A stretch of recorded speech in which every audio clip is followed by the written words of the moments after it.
நம்ம கதையோட ஹீரோயின் ரோமியோன்ற ஒரு கேங்ஸ்டரை பிடிக்கிறதுக்காக போலீஸ்க்கு இன்ஃபார்மராக வேலை பார்த்துருப்பா. அந்த விஷயம் அந்த கேங்ஸ்டருக்கு தெரிய வர அடியாளை வச்சு ஹீரோயினை கடத்திட்டு வந்து கொலை பண்ண சொல்லிடுறான். ஹீரோயின் அந்த அடியால் அசந்த நேரமாக பார்த்து அவனை தள்ளிவிட்டு அவன் கண்ணை எடுத்து அவனையே போட்டு தள்ளிட்டு அந்த கேங்ஸ்டரையும் ஷூட் பண்ணிவிட்டு அங்கேருந்து எஸ்கேப் ஆகிடுறா. நம்ம கதையோட ஹீரோயின் போலீஸ் இன்ஃபார்மர் மட்டும் கிடையாது, ரிப்போர்ட்டரும் கூட. மிஸ்டர் ஷட்டாக்குன்ற ஒருத்தரை இன்டர்வியூ எடுக்கிறதுக்காக வந்திருப்பா.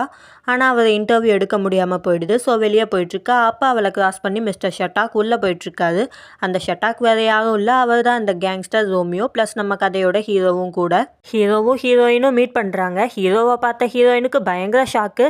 இவன் அந்த கேங்ஸ்டர் ரோமியோ தானே, இவனை தான் நம்ம ஷூட் பண்ணோமே, இவன் இன்னும் சாவலையான்னு சொல்லி பார்த்துட்ருக்க. தனியாக வந்து போலீஸ்க்கு கால் பண்ணி இந்த மாதிரி கேங்ஸ்டர் ரோமியோ உயிரோட தான் இருக்கான்னு சொல்ல போலீஸ் மதிக்கவே இல்லை. ரோமியோ செத்துட்டான்னு சொல்லி காலை கட் பண்ணிடுறாங்க. ஹீரோயின் வேலை பார்க்குற டிவி ஸ்டேஷனோட கான்ட்ராக்ட் சைன் பண்ணியிருப்பான். அதில் ஹீரோவோட ஃபிங்கர் பிரிண்ட் இருக்கும். அதை வச்சு ரோமியோ உயிரோட தான் இருக்கான், ஹீரோ தான் ரோமியோன்றதை ப்ரூவ் பண்ணிடலான்னு ஹீரோயின் அந்த கான்ட்ராக்ட் பேப்பர்ஸை அவளோட பாய் ஃப்ரெண்ட் பெட்ரிக் கிட்ட கொடுத்து செக் பண்ண சொல்கிறா. இந்த விஷயம் ஹீரோவுக்கு தெரிய வருது. ஹீரோயினோட பாய் ஃப்ரெண்டை கடத்தி வச்சுக்கிட்டு என்னோட அடியாளுங்களில் ஒருத்தன் எனக்கு துரோகம் பண்ணுறான், அவனை நீ கண்டுபிடிச்சாதான் உன் பாய் ஃப்ரெண்டை விடுவேன்னு மாட்ட. ஹீரோயினும் ஹீரோவுக்கு துரோகம் பண்ணுற அந்த அடியாளை கண்டுபிடிச்சிடுறா. இப்படி ஹீரோ கிட்ட தன்னை மாட்டி விட்டாலேன்ற காண்டில் அந்த அடியாளி ஹீரோயின் வாயில் பாய்சனை ஊற்றிடுறான். நான் செத்தா நீயும் சாவிடான்னு ஹீரோவை கிஸ் பண்ணி அவனுக்கும் பாய்சனை ஏற்றி விட்டுறா. போனால் போதுன்னு ஹீரோயினையும் கூப்பிட்டுக்கிட்டு ஹீரோ ஹாஸ்பிட்டலுக்கு போயிட்டுருக்கான். அவன் ஊற்றுனது பாய்சன் இல்லை, வேறு மாதிரி மருந்து போல். அது 2 பேருக்கும் வேலையை காட்ட ஆரம்பிச்சிருது. அந்த மருந்தோட எஃபெக்டால் 2 பேரும் ஒன்றா இருந்துடுறாங்க. 2 பேரும் ஒன்றா இருக்கப்போ ஹீரோயினோட ஷோல்டரில் ஒரு தழும்பை பார்த்துருப்பான். ஹீரோ சின்ன வயசில் ஒரு பொண்ணை மீட் பண்ணியிருப்பான். அந்த பொண்ணுக்குமே ஷோல்டரில் தழும்பு இருந்திருக்கும். அந்த பொண்ணு தான் ஹீரோவோட சின்ன வயசு லவ். ஒருவேளை ஹீரோயின் தான் தன்னோட சின்ன வயசு லவ்வாக இருப்பாளோன்னு சொல்லி ஹீரோ யோசிச்சுட்டு இருக்க. ஹீரோயினை பற்றி விசாரிச்சதில் உண்மையிலே ஹீரோயின் தான் ஹீரோவோட சின்ன வயசு லவ்ன்றது கன்ஃபார்ம் ஆகிடுது.